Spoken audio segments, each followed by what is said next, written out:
بالله من الشيطان الرجيم. بسم الله الرحمن الرحيم. قال اهبطوا بعضكم لبعض عدو ولكم في الأرض مستقر ومتاع إلى حين. قال فيها تحيون وفيها تموتون ومنها تخرجون. يا بني آدم قد أنزلنا عليكم لباسا يواري سوآتكم وريشا ولباس التقوى ذلك خير. ذلك من آيات الله لعلهم يذكرون. بسم الله الرحمن الرحيم. قال اهبطوا بعضكم لبعض عدو ولكم في الأرض مستقر ومتاع إلى حين. قال فيها تحيون وفيها تموتون ومنها تخرجون. يا بني آدم قد أنزلنا عليكم لباسا يواري سوآتكم وريشا ولباس التقوى ذلك خير. ذلك من آيات الله لعلهم يذكرون. قال اهبطوا بعضكم لبعض عدو. اللہ رب العزت نے فرمایا اہبطوا تم اتر جاؤ بعضکم لبعض عدو تمہارے پاس بعض کے دشمن ہوں گے. ولکم فی الارض مستقر ومتاع الی حین اور تمہارے لیے زمین میں ٹھہرنا ہے ومتاع الی حین ایک مقررہ مدت تک. قال فیہا تحیون اور فرمایا کہ اسی میں تم نے زندہ رہنا ہے. وفیہا تموتون اور اسی زمین میں تم نے مر کر جانا ہے. ومنہا تخرجون اور اسی زمین سے تمہیں دوبارہ نکالا جائے گا زندہ کیا جائے گا. یا بنی آدم اے بن آدم کی اولاد قد انزلنا علیکم لباسا یواری سوآتکم وريشا تحقیق ہم نے نازل کیا تمہارے لیے لباس یواری سوآتکم وريشا جو چھپاتا ہے تمہاری شرمگاہوں کو ننگے پن کو وريشا اور زینت کا ذریعہ ہے. ولباس التقوی ذلک خیر اور تقوی کا لباس ذلک خیر یہ بہتر ہے. ذلک من آیات اللہ یہ اللہ رب العزت کی نشانیاں ہیں اللہ کی آیات ہیں. لعلہم یذکرون تاکہ وہ اس سے نصیحت حاصل کریں. گزشتہ آیات کے اندر آدم علیہ السلام اور ابلیس کا تذکرہ چل رہا تھا کہ اللہ رب العزت نے آدم علیہ السلام کو اور حوا علیہ السلام کو بتا دیا کہ اب شیطان تمہارا دشمن ہے. تمہیں سمجھ آ گئی جنت کے اندر رہ کر کہ سب سے بڑا دشمن تمہارا شیطان ہے. اور فرمایا کہ اب تم جنت کے اندر نہیں رہنا بلکہ میں نے تمہیں دنیا کے اندر جانے کے لیے بھیجا ہے. دنیا کے لیے پیدا کیا ہے. انی جاعل فی الارض خلیفہ میں نے انسان کو اپنا خلیفہ بنایا ہے اور خلافت کا حق دنیا کے اندر جا کر ادا کرنا ہے. لہذا تم یہاں جنت سے اتر جاؤ، دنیا میں چلے جاؤ، لیکن فرما دیا بعضکم لبعض عدو، تمہارے پاس بعض کے دشمن ہوں، یعنی شیطان کو تم نے دشمن ہی سمجھنا ہے، تم نے اس کو اپنا دوست نہیں سمجھنا، اور میں اگر دوست سمجھو گے تو یہ تمہارے وقت تمہیں دھوکے کے اندر رکھے گا، تمہیں دھوکہ دینے کی کوشش کرے گا اور تمہیں گمراہ کرنے کی کوشش کرے گا۔ اب شیطان تو انسان کی دشمنی کر رہا ہے، لیکن انسان شیطان کی دشمنی کیسے کرے؟ ورنہ انسان شیطان کی دشمنی اس طرح کرے گا جب شیطان کی باتوں پہ عمل نہیں کرے گا، بلکہ محمد الرسول اللہ صلی اللہ علیہ وسلم کے طریقے پہ عمل کر رہا ہے، ورنہ یہ انسان شیطان کی دشمنی کر رہا ہے۔ حدیث پاک میں آتا ہے رسول صلی اللہ علیہ وسلم نے فرمایا کہ جس راستے سے عمر گزر جائے شیطان وہ راستہ چھوڑ کر چلا جاتا ہے، یعنی حضرت عمر رضی اللہ عنہ نے شیطان کی اتنی دشمنی کی کہ ابلیس نے وہ راستہ چھوڑ دینا شروع کر دیا کہ جہاں سے عمر رضی اللہ عنہ گزرتے تھے۔ تو اس لیے فرمایا کہ انسان جب خود اپنے آپ کو راہ راست پر لے کر آتا ہے تو یہ بھی انسان یہ شیطان کے ساتھ دشمنی کر رہا ہے، لیکن فرمایا اگر وہ داعی بن جائے، لوگوں کو دین کی طرف بلانا شروع کر دے، حق کی طرف بلانا شروع کر دے، نماز کی طرف بلانا شروع کر دے، فرمایا یہ سب سے بڑا انسان یہ شیطان کا دشمن یہ ہے، کیونکہ شیطان کے سامنے یہ آڑ کھڑی کر رہا ہے۔ اب اگر ایک انسان اسی راستے کے اوپر آ جاتا ہے، نماز پڑھنی شروع کر دیتا ہے، محمد رسول اللہ صلی اللہ علیہ وسلم کی دعوت کے اوپر آ جاتا ہے، تو فرمایا یہ شیطان کا سب سے بڑا دشمن ہے، جس کو لگایا وہ آگے کتنے کو لگائے گا، پھر وہ آگے کتنے کو لگائے گا، ورنہ یہ سلسلہ چلنا شروع ہو جاتا ہے۔ اس لیے فرمایا جو دین کا داعی ہے، لوگوں کو اللہ رب العزت کی طرف بلانے والا، فرمایا یہ شیطان کا سب سے بڑا دشمن ہے۔ تو اللہ رب العزت نے فرما دیا کہ یہ تمہارا دشمن ہی رہے گا، تم نے اسے دشمن ہی سمجھنا ہے۔ وَلَكُمْ فِي الْأَرْضِ مُسْتَقَرٌّ وَمَتَاعٌ إِلَىٰ حِينٍ، فرمایا تمہارے لیے زمین کے اندر ٹھہرنا ہے ایک مقررہ مدت تک۔ شیطان نے بھی دنیا میں رہنا ہے، تم نے بھی دنیا کے اندر رہنا ہے، لیکن فرمایا ہمیشہ نہیں رہنا، بلکہ ایک مقررہ مدت ہے، تمہیں ایک مہلت دی جا رہی ہے، جب وہ مہلت ختم ہو جائے گی تو لہٰذا تم دنیا سے چلے جاؤ گے، پھر تمہیں زمین کے اندر دفن کر دیا جائے گا۔ قَالَ فِيهَا تَحْيَوْنَ، فرمایا اسی زمین میں تم نے زندہ رہنا ہے، وَفِيهَا تَمُوتُونَ، اور اسی میں تمہیں موت آئے گی، اسی میں تمہیں زمین کے اندر تمہیں دفن کیا جائے گا۔ وَمِنْهَا تُخْرَجُونَ، فرمایا اسی زمین سے تمہیں دوبارہ نکالا جائے گا، جب سور پھونکا جائے گا تو لوگ اپنی اپنی قبروں سے نکل کر اللہ رب العزت کے دربار کی طرف، میدان حشر کی طرف دوڑ پڑیں گے۔ تو فرمایا اسی زمین سے تمہیں پیدا کیا، اسی کے اندر تمہیں رہنا ہے، اسی میں تمہیں موت آئے گی اور اسی میں تمہیں نکالا جائے گا۔ تو اس لیے فرمایا کہ تم نے جو مہلت دی ہے، ہر انسان کے پاس ایک وقت مقرر ہے، جب وہ وقت مقرر ختم ہو جائے گا، وہ مہلت ختم ہو جائے گی، انسان دنیا سے چلا جائے گا۔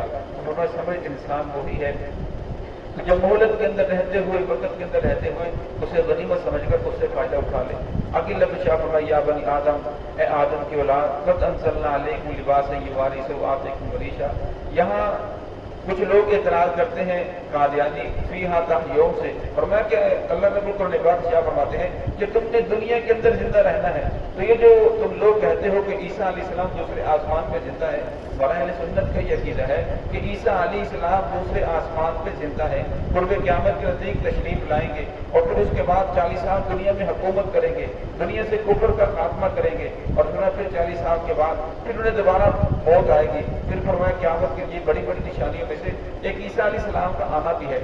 لیکن جو مرزا غلام احمد قادیانی تھا، یہ ایک بہت بڑا فتنہ ہے، اور آج بھی جتنی کفریہ طاقتیں ہیں وہ سب مل کر اس کو پروموٹ کر رہی ہیں اور اس کے ساتھ تعاون کر رہی ہیں، ہماری حکومتوں کے اوپر بھی زور ڈالتی ہیں کہ ان کو مسلمان قرار دیا جائے۔ مرزا غلام احمد قادیانی کا دعویٰ یہ ہے، وہ کہتا ہے کہ نعوذ باللہ 1,24,000 انبیاء کرام سے میں سب سے بہتر ہوں، اور پھر وہ کہتا ہے نعوذ باللہ میں عیسیٰ علیہ السلام ہوں، اللہ رب نے مجھے عیسیٰ علیہ السلام بنا کر بھیجا ہے۔ پھر وہ اگلا دعویٰ کرتا ہے کہ میں محمد الرسول اللہ ہوں، محمد الرسول اللہ دنیا سے چلے گئے، اللہ رب العزت نے اس کی روح کو میرے اندر منتقل کر دیا۔ پھر وہ تیسرا اگلا دعویٰ کرتا ہے کہ میں نعوذ باللہ عیسیٰ محمد الرسول اللہ صلی اللہ علیہ وسلم کا ذل اور سایہ ہوں، ان کی جو روح ہے وہ سایہ ہے، وہ میں بن کر آ چکا ہوں۔ پھر وہ اگلا دعویٰ کرتا ہے کہ جو لوگ میری زیارت کرتے ہیں وہ صحابی بن جاتے ہیں، اور جو عورتیں میرے نکاح کے اندر آئیں وہ نعوذ باللہ ام المؤمنین بن جاتی ہیں۔ جس وقت تو نصرت جہاں کو شادی کر کے لایا اپنے نکاح کے اندر، اس کے ساتھ رات گزاری، اور صبح کہنے لگا کہ رات اللہ رب العزت نے کسی بات کی اور اللہ نے فرمایا کہ یہ تو نصرت جہاں کو لے کر نہیں آیا، بلکہ نعوذ باللہ خدیجۃ الکبریٰ تیرے بستر پہ آئی ہے۔ تو اتنے بڑے بڑے اس نے دعوے کیے، پھر اس کے جو لوگ ماننے والے تھے، حالانکہ ہمارا یہ عقیدہ ہے، قرآن پاک میں بیان کیا